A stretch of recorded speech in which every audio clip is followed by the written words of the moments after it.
A las 5:30 de la mañana del 20 de abril de 1985, 5 sombras se alejaron del murmullo humano en la terminal Tapo de Ciudad de México. No dejaron nada al azar. Llevaban mochilas militares, botas rígidas, cuerdas enrolladas con precisión y una determinación que desbordaba su juventud. Sus nombres no importaban aún, porque aquella mañana, más que identidades, eran propósito. Subieron al primer autobús con dirección a Amecameca. Nadie los detuvo. Nadie preguntó. Eran los años en los que el silencio valía más que los permisos, y el Popocatépetl, aún dormido, era un gigante al que algunos osaban mirar a los ojos. Durante meses planearon ese ascenso, pero no sería una ruta cualquiera. Ya no se conformaban con los caminos autorizados. Su objetivo era otro: trazar su propia huella, abrir un sendero oculto, prohibido, la arista norte, una zona marcada en rojo por mapas oficiales, prohibida por su lejanía, sus derrumbes impredecibles y su silencio absoluto. Y sin embargo, eso mismo era lo que los atraía. La frontera sin nombre, el abismo que nadie reclamaba. Llevaban comida sellada al vacío, mapas plastificados, linternas, una cámara Polaroid y un tubo impermeable donde guardaban sus notas. Partieron desde Paso de Cortés esa misma tarde, sin registrarse ante ningún guardabosques ni autoridad militar. El clima les ofreció un velo de niebla, la oportunidad perfecta para internarse en la montaña sin ser vistos. Uno de ellos escribió en su libreta: «Plan a marcha, pero si arriba hay nieve, cambiamos. Tomamos el plan B por la arista norte». Aquella línea sería la última decisión consciente que quedó registrada. El domingo 21, al caer la tarde, el volcán despertó. Una explosión freática lanzó una columna de gases y ceniza que alcanzó Puebla. No hubo víctimas. No hubo evacuaciones. Solo un temblor leve y un mensaje en la radio. Pero nadie mencionó que 5 jóvenes estaban allá arriba, en ese mismo instante. El lunes, 3 madres intentaron llamar. Nadie respondió. Marcaron a casa, a amigos, a conocidos. El buzón no daba señal. Para el martes, comenzaron a caminar por oficinas, a buscar rostros oficiales que les dijeran qué hacer. Pero al mencionar la palabra Popocatépetl, los ojos de los funcionarios se nublaron. ¿Subieron sin permiso?, preguntó uno. ¿Tienen pruebas? La respuesta, aunque educada, fue definitiva. No se haría búsqueda alguna. Una semana después, la denuncia fue sellada como desaparición sin causa atribuible, sin registro de entrada, sin testigos. Para el sistema, no estaban ahí, pero la montaña sí los había visto entrar, y no los había dejado salir. Pasaron días, luego semanas. Las madres imprimieron volantes, visitaron hospitales, asilos, incluso sanatorios psiquiátricos. Preguntaron a comerciantes, soldados, guías locales, pero nadie recordaba a 5 muchachos cargando mochilas pesadas y mirando hacia arriba, como si nunca hubieran existido. Sin pruebas de ingreso, las autoridades se negaron a movilizar patrullas. El helicóptero del ejército jamás despegó. A las familias solo les quedó la desesperación y el silencio. Para 1987, el caso dejó de aparecer en los periódicos. Los padres comenzaron a envejecer. Algunos se aferraron a la esperanza de que sus hijos bajaron por otra ruta, se accidentaron lejos de las cámaras. Otros callaron, convencidos de que la montaña los había tragado. Literalmente. Años más tarde, cuando el volcán se reactivó con fuerza en los 90, las rutas fueron selladas, los accesos restringidos. Y con cada restricción, se sellaba también la memoria del país. Nadie volvió a mencionar a los 5. Sus nombres desaparecieron de los informes. Sus rostros se diluyeron en los recuerdos como cenizas sobre nieve. Y sin embargo, alguien, aún los recordaba. Un hermano menor, que tenía solo 9 años cuando su hermano desapareció, estudió geografía para comprender la topografía que había devorado su sangre. Una profesora de física dedicó su tesis a las corrientes meteorológicas impredecibles en zonas volcánicas, en honor a su amigo perdido. Un padre solitario colocaba todos los años una vela sobre un mapa plastificado del volcán, marcando con alfileres el curso de los vientos, como si con eso pudiera leer señales que nadie más quería ver. El volcán no habló, no rugió, solo guardó. Y así pasaron 38 años, hasta que en febrero de 2024, cuando el cielo amaneció extrañamente despejado, un equipo técnico inició un sobrevuelo rutinario con drones. No buscaban personas, ni historias. Su misión era científica: detectar puntos de calor, fisuras nuevas, riesgos de flujo de gases. Uno de los drones descendía por el flanco noreste, cuando a las 7:42 de la mañana algo rompió la monotonía del hielo. Un destello anaranjado. No era un reflejo, tampoco una roca. El piloto lo notó de inmediato. Detuvo el vuelo y orbitó en círculos, enfocando la grieta con todos los sensores. El objeto era un tubo cilíndrico, naranja fluorescente, sobresaliendo apenas de una fisura congelada. Silencio total. Desde tierra, el equipo inició el descenso. No era una misión planeada, pero algo en aquel objeto les dijo que valía la pena bajar. 3 horas más tarde, llegaron.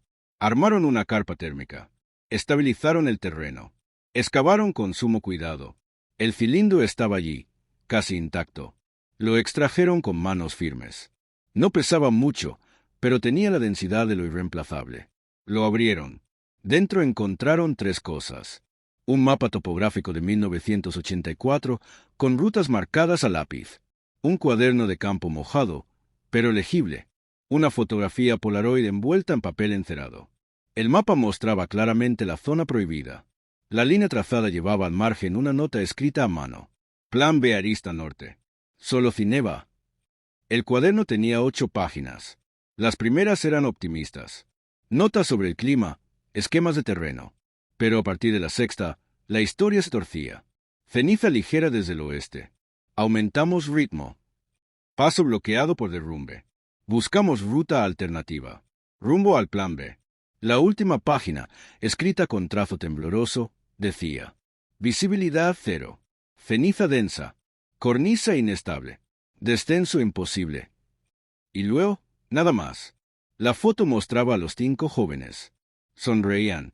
Uno levantaba el pulgar. Otro sostenía el mismo tubo que acababan de encontrar. Detrás, una señal oxidada decía: peligro, zona de colapso. Esa señal fue desmontada en 1990. La imagen era auténtica. El tiempo se había detenido dentro de ese cilindro. La montaña había conservado su secreto durante casi 4 décadas. Hasta ese día, a las 7:11 de la noche, la fiscalía fue notificada. Se activó un protocolo discreto. Se reabrió el expediente. La ficha olvidada. Las declaraciones ignoradas. Ahora había pruebas. Había contexto. 2 días después, localizaron a una mujer en Coyoacán. Tenía 62 años. Al ver la foto, lloró. «Ese es mi hermano menor», susurró. Nadie nos creyó, ni siquiera cuando mostramos los mapas que él dibujó. Pidió silencio. Quería verdad, no titulares. La montaña, sin quererlo, acababa de abrir una puerta. Una puerta que nadie sabía a dónde llevaba. El avance fue lento, medido en metros por hora. Los primeros 3 días estuvieron marcados por detenciones constantes, causadas por el colapso parcial de placas superficiales. El 25 de febrero, el equipo alcanzó un campo de hielo aparentemente plano, pero el georadar detectó una anomalía térmica a 40 metros de profundidad. La lectura sugería una cavidad sellada, con bordes de densidad irregular, y una cámara de aire atrapada bajo capas alternas de ceniza y nieve. La mañana del 26 de febrero comenzaron a perforar. Se alternaron turnos de trabajo de 2 horas para evitar el agotamiento. A las 5:45 de la tarde, uno de los técnicos extrajo del núcleo perforado un fragmento de tela oliva con costuras visibles. Media hora después apareció una hebilla de arnés con las iniciales MC grabadas a mano junto a la cifra 85. Esa noche, los trabajos se detuvieron. Encendieron velas junto a las herramientas. Nadie habló, solo se oyó el viento. El 27 de febrero reanudaron la perforación con herramientas de precisión. Al mediodía del 28, extrajeron un casquete de alpinismo marca Camp, modelo 1984, corroído por el óxido. A la 1:17 de la tarde, el georadar mostró una depresión súbita en la capa de ceniza inferior. Cavaron con espátulas térmicas, retirando placa tras placa de hielo endurecido. Entonces lo vieron, una abertura sellada con lava fría, como una tumba. La montaña había hablado, pero a su modo, en fragmentos, en silencio, en restos. El 27 de febrero amaneció con un silencio particular sobre el paso de los vientos. El equipo, instalado desde hacía varios días en un campamento de altura sobre un promontorio rocoso, despertó con la sensación de que ese día traería respuestas. Habían perforado durante horas la tarde anterior, extrayendo fragmentos de tela, una hebilla con iniciales grabadas y un casco corroído de fabricación italiana, modelo CAM del año 1984. Todos los indicios apuntaban a que estaban cerca, pero bajo el glaciar, a 40 metros de profundidad, no había certezas, solo la promesa opaca de un vacío sellado por el tiempo. El jefe de la misión, un glaciólogo con 20 años de experiencia en los Andes y el Himalaya, ordenó continuar con la perforación térmica combinada, una técnica que permitía derretir las capas superficiales de hielo sin alterar posibles restos biológicos o materiales delicados. El equipo se turnaba en sesiones de 90 minutos. 2 operaban los brazos articulados, uno vigilaba la estabilidad de la estructura y otro controlaba la presión y temperatura desde el centro de comando portátil. Los perros permanecían en la carpa, con mantas térmicas y sensores en los collares. No ladraban. Parecían entender la gravedad de lo que allí ocurría. A las 11:26 de la mañana, una vibración irregular en la broca avisó que el hielo había cedido. Los técnicos detuvieron el avance. Con sondas de fibra óptica, inspeccionaron la abertura recién formada. Lo que vieron fue una cavidad irregular de unos 3 metros de diámetro, con paredes cubiertas de ceniza vitrificada. El láser LIDAR mostró una distribución extraña en el fondo. Puntos con diferente densidad, pequeñas anomalías geométricas, como si algo orgánico o alguna estructura no natural estuviese atrapado bajo la capa inferior. No había colores, solo sombras, pero en el corazón del equipo el presentimiento era claro. Se organizó un descenso con un microdronado equipado con luz fría y cámara de ultra alta definición. El dron bajó por el conducto térmico recién abierto y se introdujo en la cavidad. Lo primero que capturó fue una cuerda semienterrada en la escarcha, luego una bota incompleta, pero cuya forma aún conservaba la estructura de un pie. La suela, al ampliar la imagen, reveló una inscripción: hecho en México 1985. Nadie habló durante la transmisión. A los pocos segundos, el dron giró hacia el este de la cavidad y captó algo que quebró el silencio de la sala.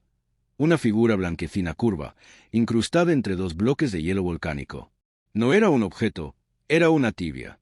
La noticia corrió por el campamento como un soplo helado. Se envió una señal a la Fiscalía, activando el protocolo de recuperación de restos humanos en glaciares. A las 3:20 de la tarde llegaron refuerzos desde Amecameca, un médico forense, un antropólogo especializado en estructuras óseas antiguas y 2 técnicos de la Cruz Roja con experiencia en extracción en entornos extremos. Los rescatistas instalaron un túnel presurizado hasta la abertura. Las condiciones eran inhumanas. A esa altitud, la presión parcial de oxígeno obligaba a turnos de 20 minutos. Dentro de la cavidad, trabajaban con pinzas, espátulas y pinceles suaves. Cada fragmento era colocado en contenedores térmicos sellados. Los primeros elementos recuperados fueron 2 mosquetones de acero inoxidable marca CMI, un arnés de 3 puntos con hebillas corroídas y un trozo de tela con costura doble, presumiblemente parte de una mochila. Luego llegaron los huesos. La recuperación se extendió durante 4 días. El equipo durmió en turnos rotativos, alimentándose con sobres de comida liofilizada y té caliente. No había tiempo para entrevistas ni comunicados. En total, se recuperaron 97 fragmentos óseos, 2 fémures, 4 costillas, partes de un cráneo sin mandíbula y la columna incompleta de un individuo adulto joven. Todos los restos estaban parcial o totalmente cubiertos por minerales volcánicos solidificados. Algunos estaban soldados entre sí por capas delgadas de lava fría, lo que indicaba que el colapso que los atrapó fue seguido por una erupción menor que selló la cavidad como una tumba natural. El 3 de marzo los restos llegaron al Laboratorio Forense Central en Toluca. El proceso de identificación sería lento. Se estableció una cadena de custodia rigurosa. Ningún resto podía ser tocado sin autorización firmada. Las muestras fueron sometidas a limpieza ultrasónica y análisis por espectrometría de masas. El objetivo era obtener ADN viable. Dada la conservación, los forenses eran optimistas. Los dientes, en particular, ofrecían una oportunidad clave para extraer material genético. En paralelo, se iniciaron entrevistas con familiares directos. La Fiscalía contactó a hermanos y sobrinos de los desaparecidos, muchos de los cuales ya habían envejecido resignados. Les ofrecieron pruebas de ADN gratuitas. Algunos aceptaron de inmediato, otros dudaron. Una tía abuela pidió que no le dijera nada hasta tener certeza. Yo ya me despedí hace años. No quiero abrir el pecho otra vez. El sentimiento era mixto, gratitud, pero también miedo. Miedo a confirmar lo que el alma ya sabía. El análisis forense reveló que los cuerpos no murieron por impacto. Al menos 3 de ellos presentaban signos de congelación severa, con fracturas provocadas por presión interna de cristales de hielo. Uno de los fémures, en cambio, estaba partido por compresión vertical. El informe concluyó que los 5 jóvenes fueron arrastrados por un colapso glaciar, posiblemente una cornisa vencida que los precipitó a una grieta profunda. Allí, atrapados sin salida, sucumbieron al frío y a la ceniza. La erupción menor del 21 de abril de 1985, que en su momento fue considerada insignificante, selló la entrada de la cavidad con una capa de lava fría de casi medio metro de espesor. Fue ese mismo escudo natural el que preservó los restos durante 39 años. Uno de los fragmentos recuperados, un trozo de tela con velcro, fue cotejado con una fotografía de época entregada por un familiar. En ella, uno de los jóvenes llevaba una chaqueta de alpinismo color oliva con correas en el pecho. El patrón del velcro coincidía. La Fiscalía, con la autorización de las familias, decidió no hacer públicos los nombres. En su lugar, prepararon un informe oficial que sería entregado a... El 12 de marzo, en la parroquia de San Agustín, en la Ciudad de México, se celebró una ceremonia íntima y privada. Asistieron 37 personas, familiares y amigos cercanos que llegaron con el peso de los años y el dolor contenida en el alma. No hubo periodistas ni cámaras, nadie buscó titulares ni palabras grandilocuentes. El momento era para ellos, un espacio sagrado para despedir a quienes durante casi 4 décadas habían sido una ausencia dolorosa. Durante la misa, un sacerdote joven leyó en voz baja un texto cuidadosamente elegido por los familiares, una despedida que parecía más una plegaria y una súplica. No los hallamos por buscarlos, sino porque la montaña quiso entregarlos. Que su silencio nos hable. Las palabras resonaron en el templo como un eco profundo, un llamado a escuchar lo que no se dice con voz alta. En la puerta del templo, una vela ardía dentro de un farol de vidrio opaco. Nadie la apagó al terminar. Era un pequeño gesto, sencillo, pero lleno de significado. La luz que permanece, la memoria que no se extingue. Ese mismo mes, las autoridades del Parque Nacional instalaron una placa de acero inoxidable en el acceso al Paso de los Vientos. No tenía nombres, ni fechas, ni siquiera una dedicatoria extensa. Solo una inscripción simple y directa. En memoria de 5 vidas perdidas buscando la cima. Que su silencio nos recuerde respetar a la montaña. La placa, austera y sin adornos, fue un acto simbólico que reconocía lo ocurrido sin pretender explicarlo ni justificarlo. Cuando la noticia comenzó a filtrarse a través de redes sociales, el caso se transformó en un símbolo. Muchos vieron en esta tragedia la imagen de la perseverancia, el respeto a la naturaleza y el peligro de la arrogancia humana. Pero los familiares, cansados del ruido y las especulaciones, no participaron en foros, entrevistas ni declaraciones públicas. Dejarían que la verdad reposara en el lugar donde siempre debió estar. En el frío de la montaña, en la dureza de la roca, en el lento paso del tiempo. La Fiscalía cerró el expediente con la categoría hallazgo posterior y confirmó que la causa de muerte fue un accidente natural, sin responsabilidad atribuible a terceros. En la última página del informe forense, una nota escrita por el perito se mantuvo intacta, a pesar de no ser un dato técnico ni científico. Nadie pidió que la borraran. La montaña no mató, solo esperó en silencio. Era una frase que invitaba a la reflexión, un reconocimiento a la fuerza y al misterio de la naturaleza que no es enemiga ni aliada, sino simplemente eterna. 5 días después de la misa, el 17 de marzo, el sendero que conduce al Paso de los Vientos fue cerrado temporalmente por las autoridades del parque. No hubo comunicados oficiales, ni ruedas de prensa, ni declaraciones públicas. Solo un cartel humilde, hecho con madera y atado con cuerda de esparto a una barrera sencilla. Zona en recuperación natural.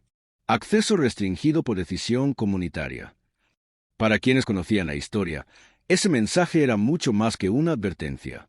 Era una forma de duelo, una ofrenda silenciosa y respetuosa a quienes la montaña se llevó y devolvió.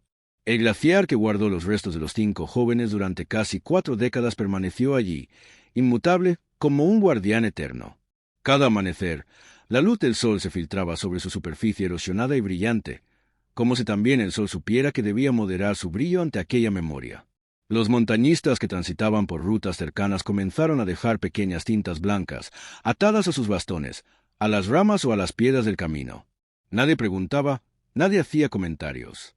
Era un acto silencioso, un gesto de respeto compartido que parecía transmitir un secreto sin necesidad de palabras. Mientras tanto, en la Ciudad de México, los familiares regresaron a sus vidas. Nada volvió a ser igual. porque algo había cambiado dentro de ellos, aunque no era consuelo ni alivio, era una certeza distinta, profunda. Durante años habían sostenido la memoria de los desaparecidos con la firmeza de quien cuida una llama en medio del viento, con el temor constante de que se apagara o fuera ignorada. Ahora, al menos, sabían que no estaban locos, que no exageraron ni inventaron una tragedia para llamar la atención o buscar lástima. La montaña, con su implacable y silenciosa fuerza, les había respondido. Les había dicho, sí, aquí estuvieron. Sí, aquí murieron. Sí, aquí descansan. Y no hacía falta más. No hubo homenajes oficiales ni actos públicos en su honor. Ningún político pidió calles con sus nombres ni los mencionó en discursos. Sin embargo, algo cambió en el corazón mismo del parque. Los guías comenzaron a incluir una advertencia nueva cuando hablaban con los excursionistas. Ya no se limitaban a explicar el clima o los riesgos de la altitud. Ahora decían con respeto y un dejo de solemnidad. Aquí, hace muchos años, unos jóvenes intentaron retar al volcán por su cuenta. No volvieron. Respeten la montaña. Los visitantes, al escuchar esas palabras, miraban hacia arriba con un respeto renovado, con una humildad más sincera. En el centro de información del parque, en una libreta donde los visitantes podían dejar sus impresiones, un niño escribió con letra torpe y una sinceridad inocente. Gracias por decirnos que estuvieron aquí. Yo también quiero subir, pero no sin permiso. Esa frase, fotografiada por una trabajadora del lugar y difundida sin intención, se convirtió en el cierre simbólico de esta historia. Porque no siempre hace falta justicia para que haya reparación. A veces, basta con que la verdad encuentre su lugar, que el silencio se convierta en respeto y que el dolor se transforme en memoria.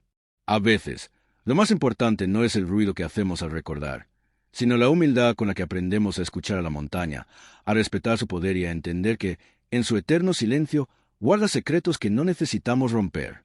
Así quedó cerrada una historia de pérdida, de espera y de silenciosa enseñanza, un recuerdo que invita a cada uno a mirar la montaña con más respeto y a comprender que no siempre es el hombre quien desafía a la naturaleza, sino que muchas veces es la naturaleza la que, paciente, espera su momento para recordarnos quién manda.